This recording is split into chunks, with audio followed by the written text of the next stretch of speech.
Hello viewers, welcome to IT System Admin and Information Technology Learning Tutorial channel for you.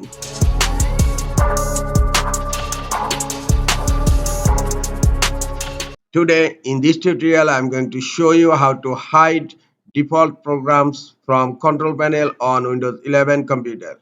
Sometimes it becomes very important for you, so don't forget to watch full video. To hide default programs from control panel, go to search.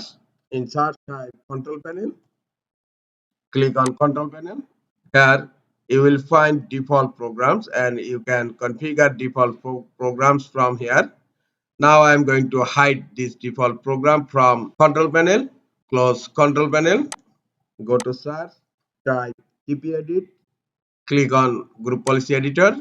Under user configuration, expand administrative templates, click on control panel, and here you will find a setting, hide specified control panel items, and now it's not configured.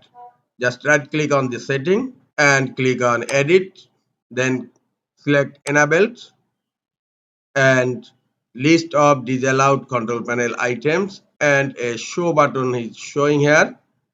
Click on show button. Under value, type Microsoft M capital dot default D capital programs P capital Microsoft dot default programs. Now click on OK, then click on apply and click on OK. The setting is enabled. Close group policy editor. Right click on start menu. Click on run. In run type gp update /force and it will forcefully update the group policy immediately. Click on OK. The policy is updating.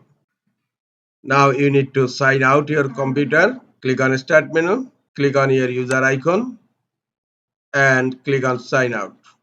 After login again, I'm going to check. Click on search. In search type control panel. Click on control panel and look here, default programs are not showing and it's hidden right now. This is all for today. Hope this tutorial is helpful for you. Keep watching for next tutorial. Thank you very much.